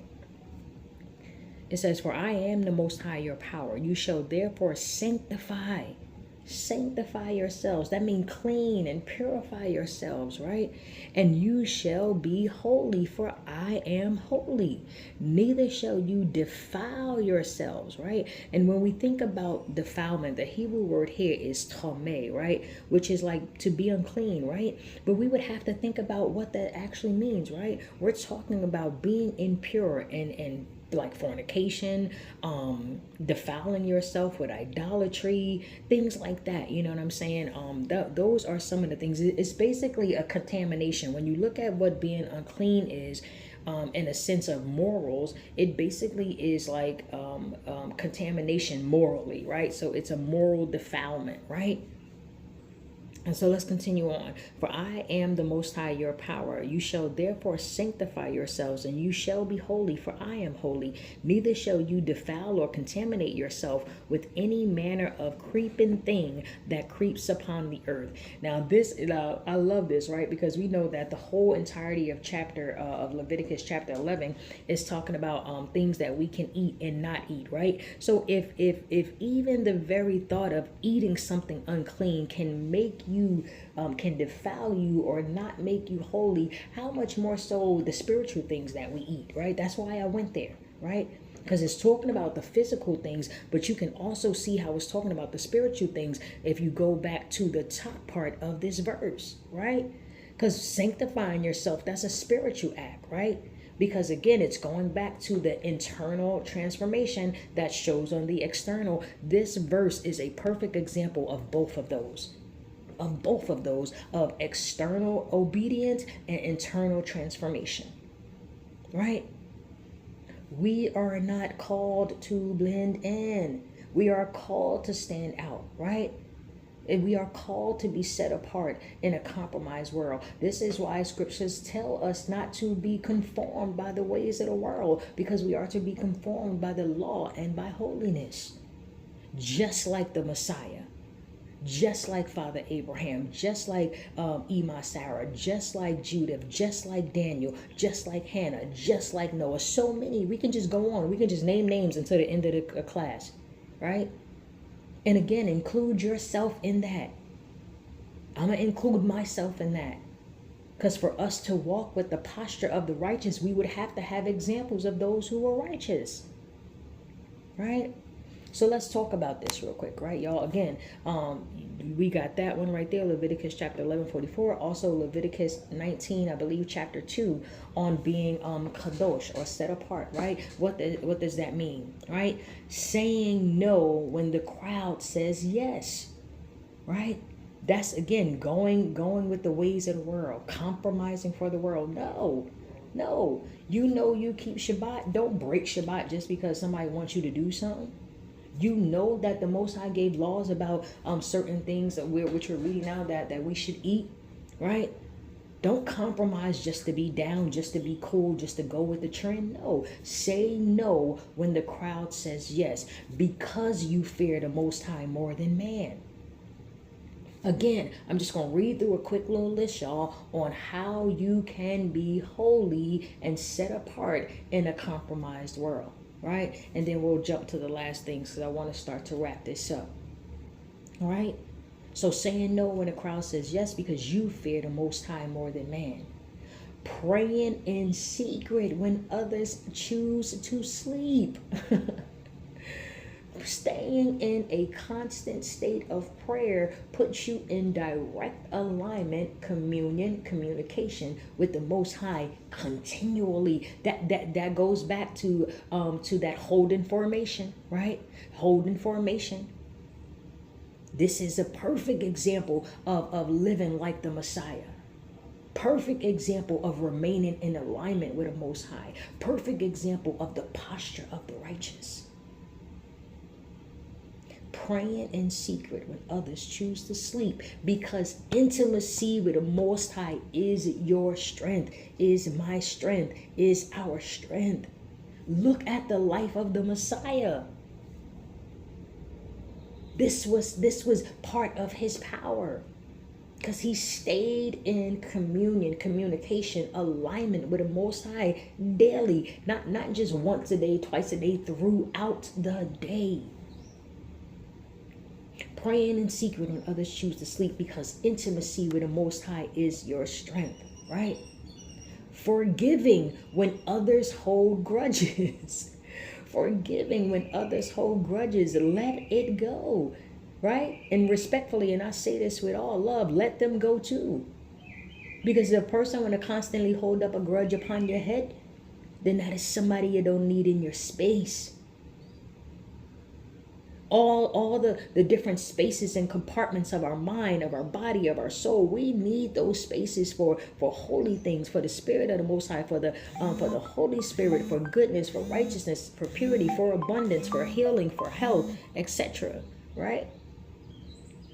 So forgiving when others hold grudges. And I think a lot of times it's hard for people to forgive, because they think that by forgiving, they're letting that person off the hook, if you will, right? Or that somehow that person is, going to be better because you're forgiven. No, forgiveness is for you. Forgiveness is so that your relationship with the Most High can be better. And we know that the Messiah said also, how can we ask the Most High to forgive us, but we won't forgive others, right? And I paraphrased that a little bit, y'all, because I was trying to think of, just think of it like off my head, right? But forgiving when others hold grudges, because mercy is your offering and your warfare. Ooh, right?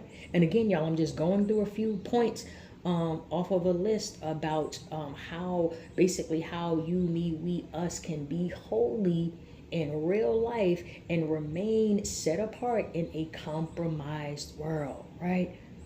So again, if it's not being posted in the chat, just send an email to get this full list, right? All right, let's continue. Keeping his commandments when it costs you your reputation. Whoo, y'all. I can talk about that. Keeping his commandments. In other words, staying true, holding that formation, staying true to the Most High, even when it costs you your reputation, even when it costs you relationships, even when it costs you comfort, right? because obedience is your covenanted connection to the Most High. You heard? Because obedience is your covenant with the Most High. Right? Torah is not a burden. It's our holy manual for righteousness. Right? Stay aligned with the Most High by walking in His laws. Right? And then the last three, just to close this up, to close this part up right here, right? Stay in the Torah, which we just talked about, to stay aligned by walking in His ways, right? Stay aligned by staying in constant prayer, and stay aligned by guarding, watching, and observing, not just, living and being and keeping His laws, but in the way that you live, talk, walk, think, in all those ways as well, and things as well. Right? So that was just some things, as far as the list that you guys can add to your notes on how to actually function as Kodesh, depending again on your dialect, right? Which is basically, holiness or set apart, right? Okay, boom. Let's go ahead and jump, y'all, real quick to another quick point. And this is still along the lines of being kadosh, or being set apart, being holy, right? And I love this, y'all. This is just a quick little list called the fruit of the set apart ones. I love this, y'all, right? But this is how you can see if it's evident and how you function, right? And if you are not functioning, if you will, in these few little fruits of the set apart ones, I'm gonna call it, right? Today is your time to do that. Now is your time to do that, right? And don't beat up on yourself if you are not, where you feel like you may need to be in the Most High, because you are exactly where you're supposed to be. Now the thing to do, I would say, is now that you may see where you're at, or know where you're at, or the Most High may have revealed to you where you're at, now it is your time, your responsibility to do what you need to do to get to that next point, to get to that next level, to get to that next space of function and in full alignment or communion or communication with the Most High, right? When we can respond to an offense with grace, when we can respond to an offense with smile, right? That is how you know you're walking in the fruit of the set apart ones, right? When we handle trials with praise, right? When we handle trials with praise, right? That is how you know you are walking in the fruit of the set apart ones. When you speak the truth of the Most High without compromise. When you speak the truth, when you, me, we, us, because I'm putting myself in this category. I'm telling y'all better put yourself in these categories, right? Right? The fruit of the set apart ones. Again, one of the other things you can do to know, if it's evident in you, and when you can function. Oh, I love this, right? When you can function in these, it's only 1, 2, 3, 4. When you can function in these 4 things, here's the thing: you don't have to announce this. You don't have to announce this to nobody. When you are walking in true kadosh, when you are walking in true set apartness, when you are walking in true holiness, and you are in active alignment with the Most High, you don't need to announce it. You don't need to announce it, again, because there's going to be things that are evident in you, right? That's the light that people see, right? Again, responding to offenses with grace, responding to offenses with a smile, handling trials with praise, speaking truth without compromise, and living with quiet power that reflects the presence of the Most High in you, in me, in we, in us, right? When we talk about, or when we hear people say, I think it's Matthew chapter 5, I believe, verse 16, where it says, let your light shine before men that they may see your good works and glorify the Most High. Right? Too many of us want to get the glory. We want the light of the Most High to shine on us so we could be saying we shine. No, you don't need to announce it. Your actions will speak for you. Your consistency will speak for you. Your resilience will speak for you, right? When you walk in true kadosh, true holiness, true set apartness, you don't need to announce it. It will be evident.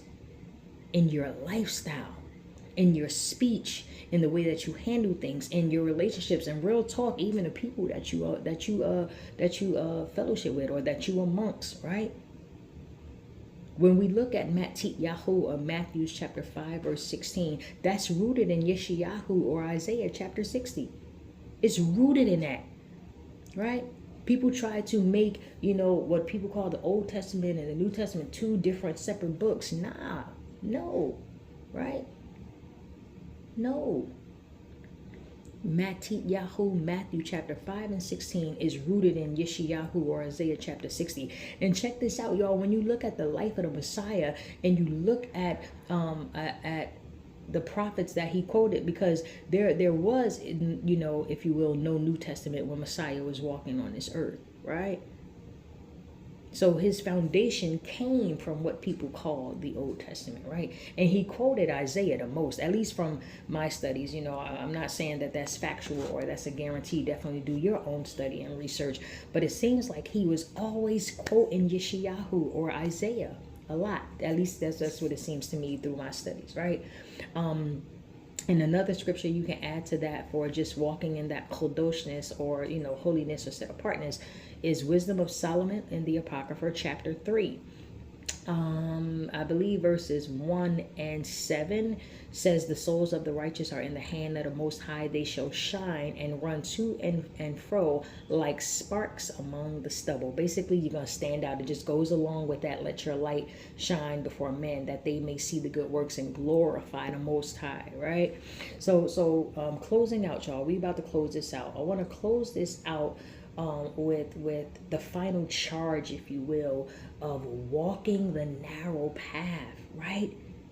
The beautiful narrow path that we read about in scripture that the righteous stay on, right?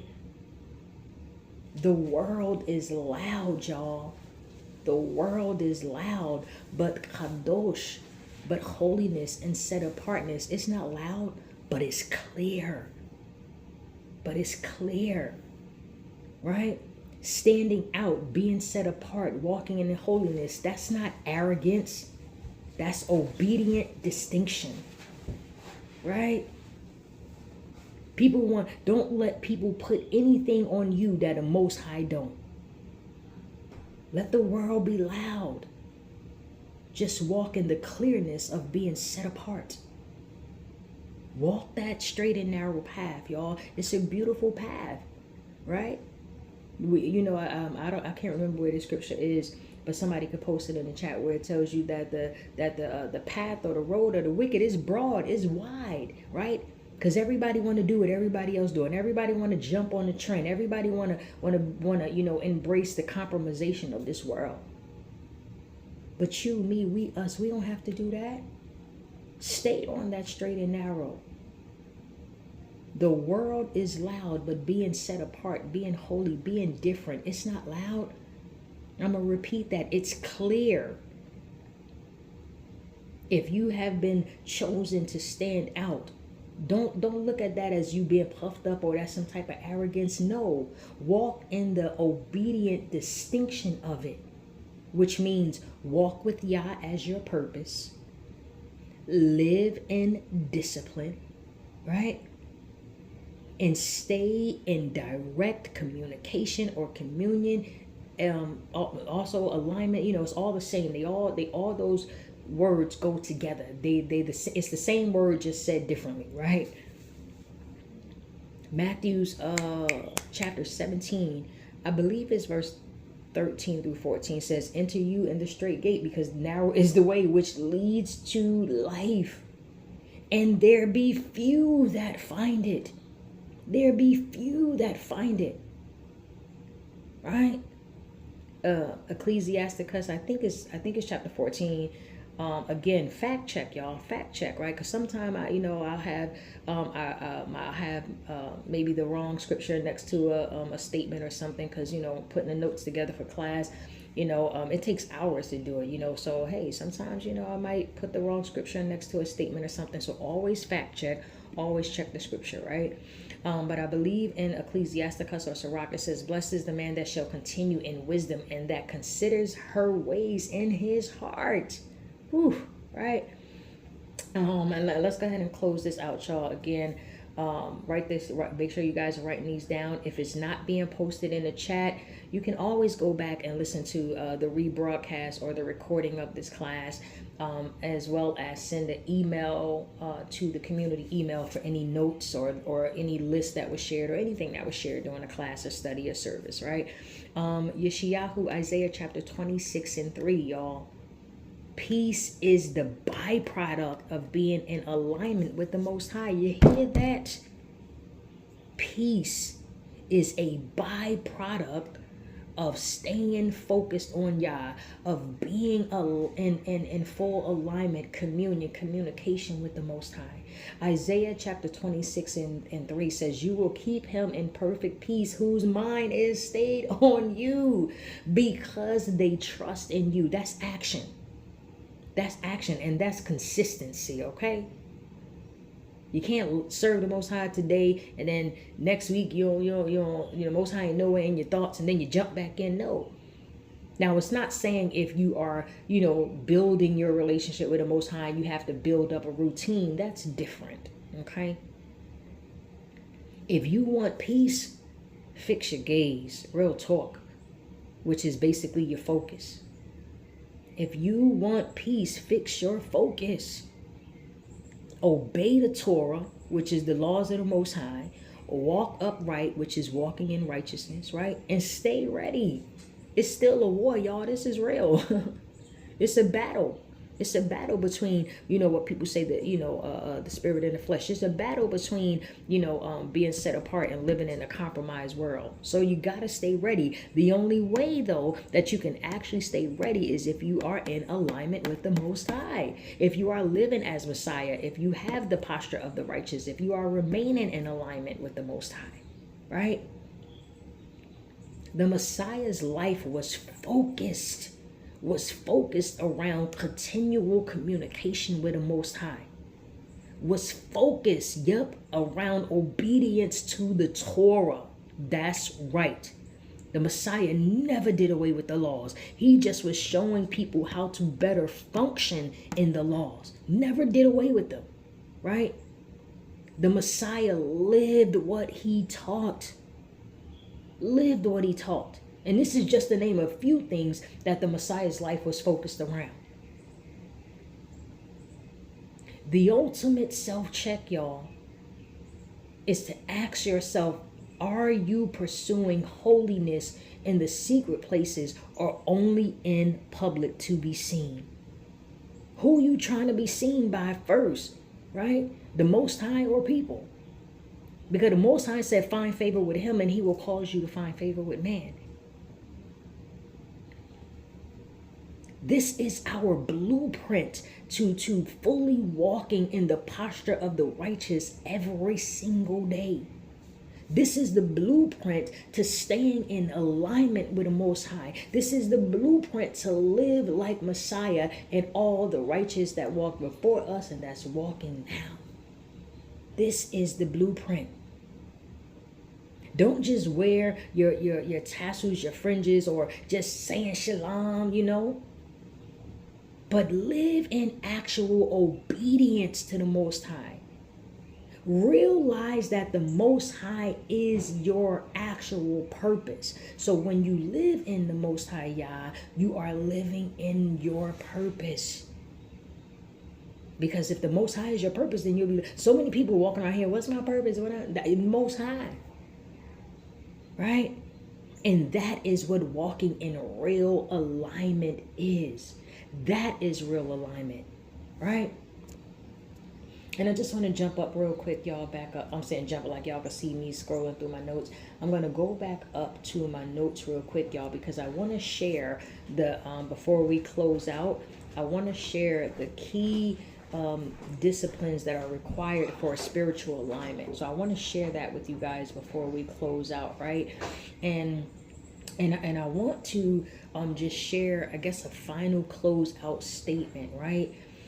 This is going to be based off Psalms 27:4. This is going to be based off Psalms 27:4. And matter of fact, let me share the key disciplines that's required for spiritual alignment first, and then I will share the challenge with y'all that y'all can challenge ourselves to do that on, and then close out with a final statement for you guys. Okay, so make sure you writing this down. If you're not writing it down, again, and it's not being posted in the chat, you can either go back and listen to the rebroadcast, or just email the community, and it'll be emailed to you or shared with you, right? So the key disciplines that's required for spiritual alignment. And that's the thing, right? A lot of times we think that we are just going to receive all these blessings, all this healing, all the benefits, all the abundance, and not have to do anything. That is not so, right? That is not so. The relationship with the Most High is reciprocal, right? So the key disciplines that's required for spiritual alignment. Now, this is what's going to help you, me, we, us stay in righteous alignment, right? This is what's going to help us, right? This is what's going to help us walk daily in the Torah, or walk daily in the scriptures, right? When we know the path that we are to walk on, it makes the walk a lot easier, right?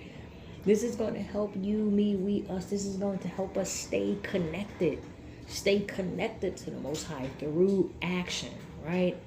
And it's going to give us the strength, give us what we need, so that we can guard the standards of the Most High actively, right?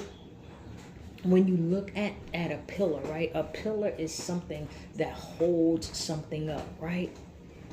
So when you look at the pillars of being spiritually ready, being mentally clear, being emotionally stable, this is the foundation of being in full alignment with the Most High, right?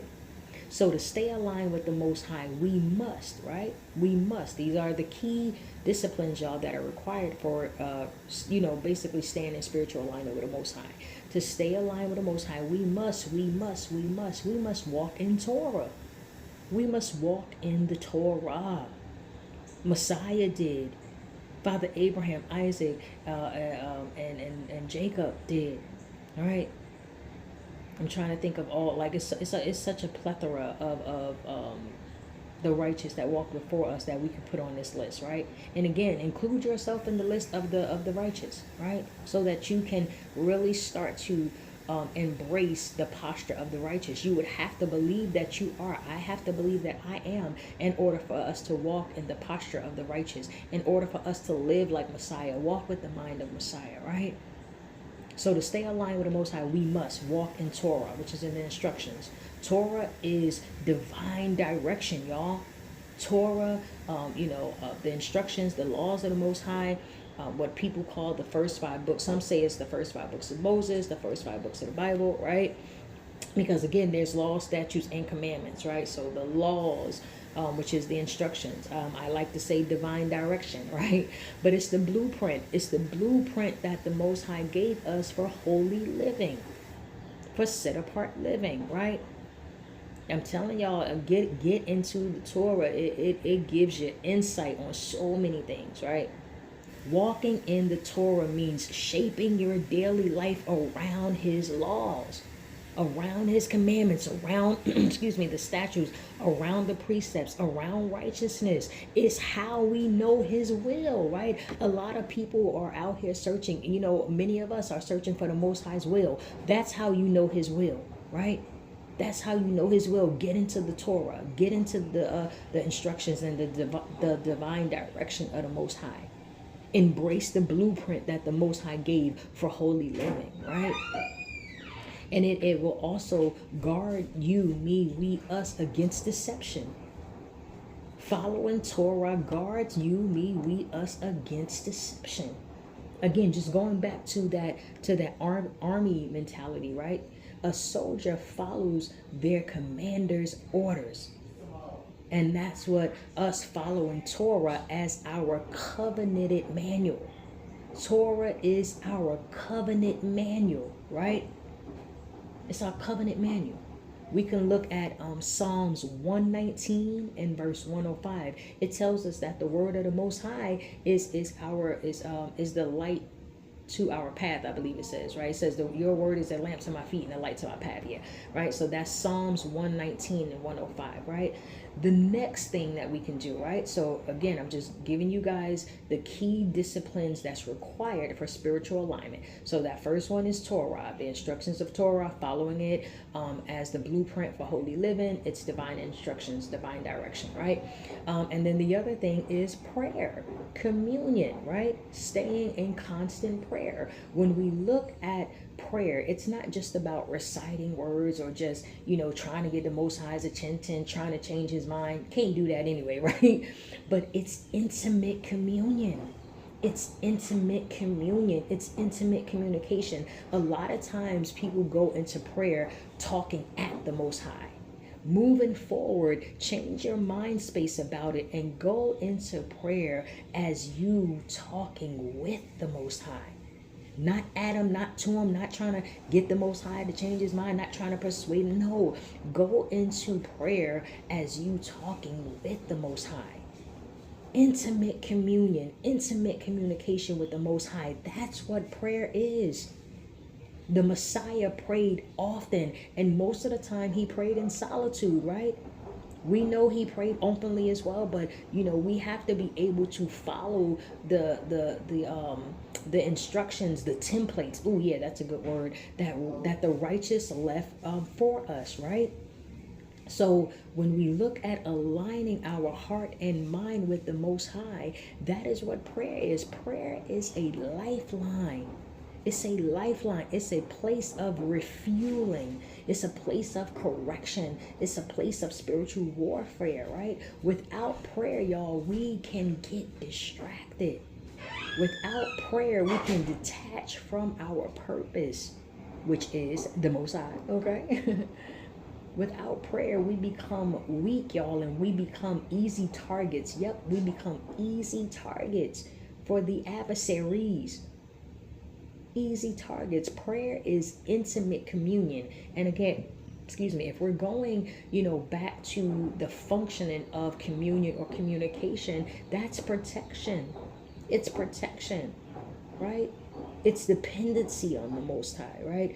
You could attach 1 Thessalonians chapter 5 verses 17 with prayer, and it just it speaks about praying without ceasing, right? Praying without ceasing. And Mark chapter 1, I believe around verse 35, it says, and rising up a great while before day, he went out and prayed, right? That's Mark chapter 1, I believe verse 35, right? And then the other thing, right? Again, this is just key disciplines that's required for spiritual alignment. If you even want to call them the 3 pillars, 3 pillars of, again, being spiritually ready, mentally clear, and emotionally stable, you can use these 3 things. So that's the Torah instructions. Then we had Tefillah, which is prayer. And now we are going to Shamar, which is to guard, to watch, or to observe, right?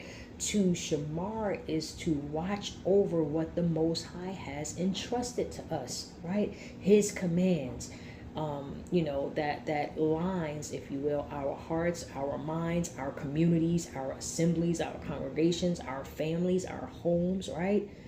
It's the posture it's the posture of being disciplined. Yeah, that's what I'll say. It's the posture of being disciplined, which is in direct alignment with the posture of the righteous, right? It's staying alert, right? When we look at the word shamar, it really means paying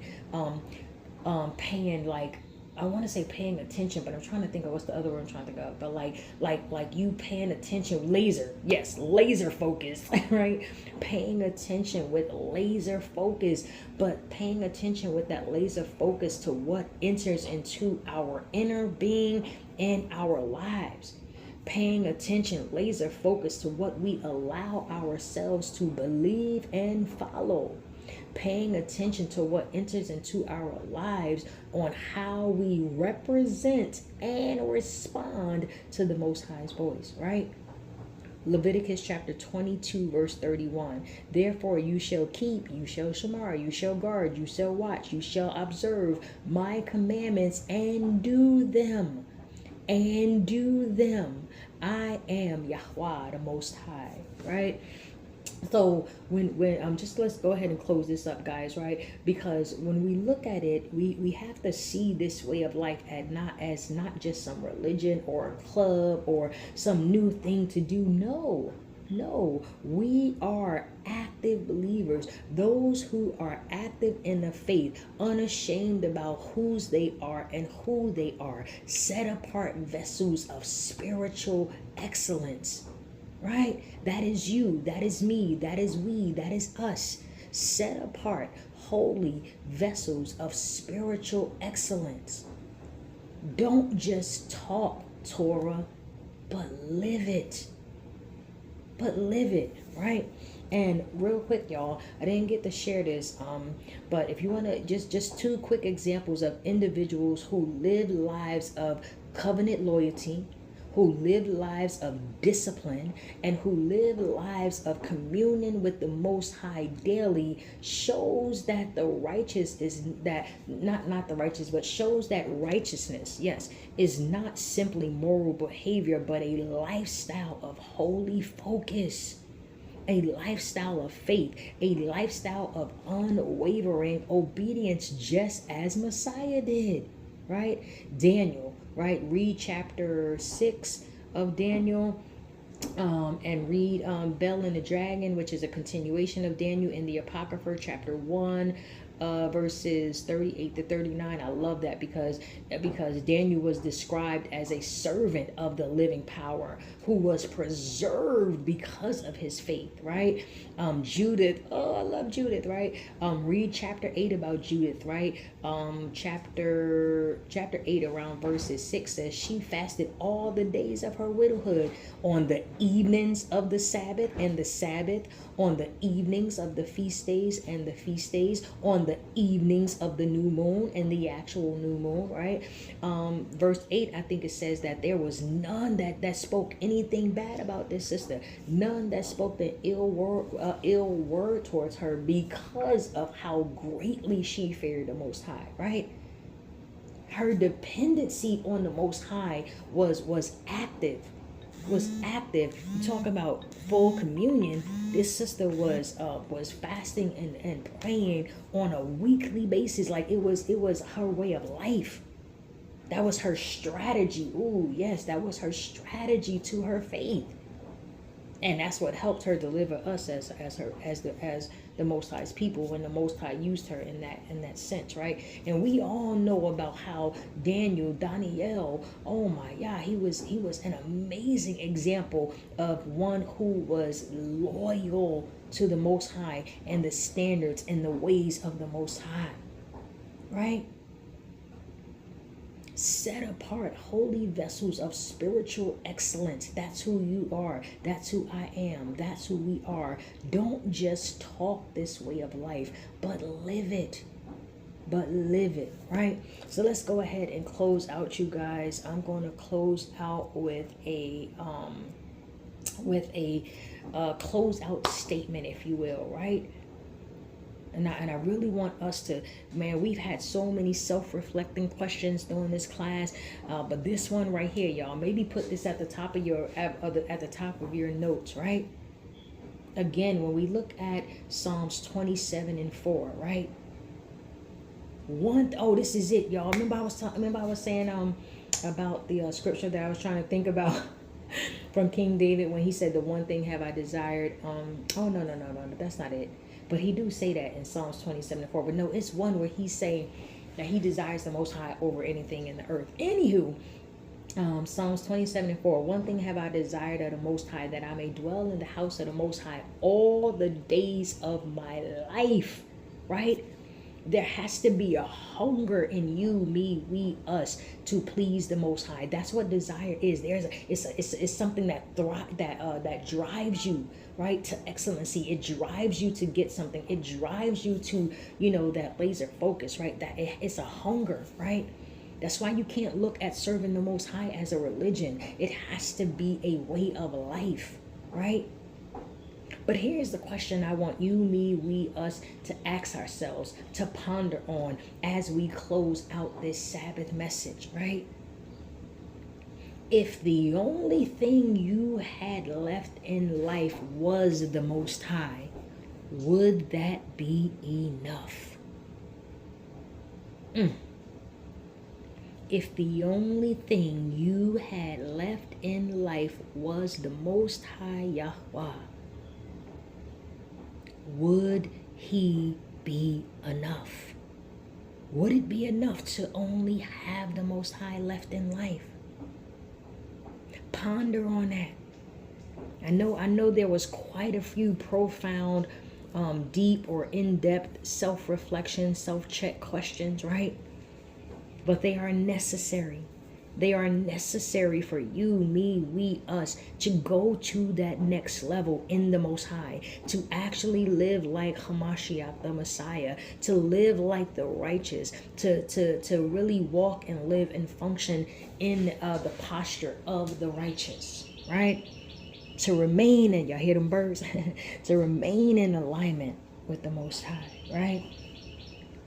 This is the blueprint, y'all. This is the blueprint. Praise Yah. All right, y'all. So listen, we're going to go ahead and close on out. But the challenge I was talking about, right? If you guys are ready to go to that next level, if you are truly ready to function and walk and live and be in full alignment with the Most High, if you are truly ready to seek the Most High with your whole entire being and live and function in it, then I got a challenge for y'all, right? And this challenge you can do by yourself for the week. Now, the first day of the week starts tomorrow, right? Which, you know, what's we know as Sunday, right? That is the actual first day of the week, right? And then, all right, y'all, my apology. Let's go ahead and close this out real quick, right? So as far as the challenge, right? You can do this challenge by yourself, or you can link up and we can do the challenge together, and we can figure out like the scheduling and all that, right? But this is something that I encourage you all to do for a week, right? And remember, we are better together, y'all. Real talk. We're better together. We're stronger together, right? Now, again, the challenge will start this week for those who want to just go ahead and jump right into it. Sunday being the first day of the week, and you would just do it for a week. Or, you know, whenever you start. If you start in the middle of the week, just do it for 7 days, right? But for that week, cut off every distraction. That means, you know, take a break from the TV, take a break from social media, take a break from playing the video games, right? Whatever that thing is, or that person, Jude, that distracts you from, you know, going to that next level in the Most High, right? Cut that thing off. Cut off every distraction, right? For again, this is for a week, right? And reconnect to the Most High. Rebuild that inner relationship with the Most High. Get up early, you know, incorporate fasting during that week, you know, pray every day of that week, right? Repent with action, you know what I'm saying? Keep your eyes on the Most High. Keep your eyes lifted up, right? And I can guarantee you that your life will change. Your relationship with the Most High will change. Your inward part will change. That internal transformation will start to show on the external side of obedience, right? So definitely, y'all, if y'all want to jump in and tag in on that, link up. You can link up through email again, or you could just do it on your own, you know what I'm saying? But yeah, man, take some time to cut off distractions and reconnect with the Most High and rebuild your relationship with the Most High. When you go into prayer, when you go into communion, don't talk at the motion for the challenge, right? For those who are going, we got y'all, all right? Most high blessings upon you all. I truly pray that this message really causes you to inward reflect, really causes you to self-check, right? Really causes me to do the same, really causes each and every one of us across the four corners of this earth to do the same, right? Our lives in the Most High is active. It's active, right? Live in obedience to the Most High, right? Not just in word, but again in action, right? Live it out loud, y'all. Live it out loud. Praise Yah. All right, y'all, that will conclude this Sabbath class message. May the Most High's blessings be upon each and every one of you and upon your family. Continue out this beautiful Shabbat in full love and joy, and may you continue to be strengthened by remaining in alignment, communion, communication with the Most High daily. All right? All right, my beautiful people, Shabbat Shalom, Sabbath peace. If the Sabbath is over where you are, Shalom, Shalom. If Sabbath is continuing where you are, Shabbat Shalom. Keep it holy, keep it joyful. Shalom, Shalom. Been so, you make me wanna praise exactly how I should. You've been so good to me. Been so good to me. Yeah, you've been so good.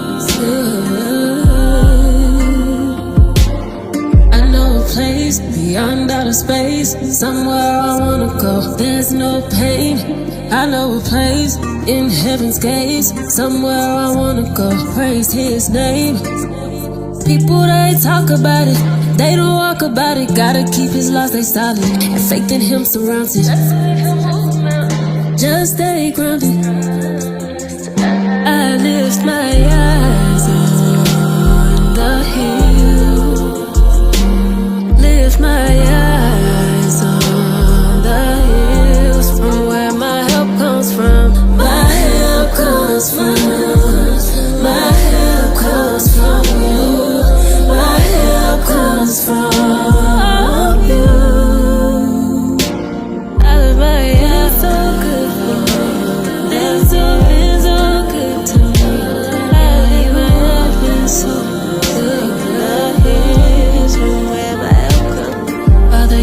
So good, you make me wanna dance, you make me wanna dance. You've been so, you make me wanna praise exactly how I should. You've been so good to me, been so good to me.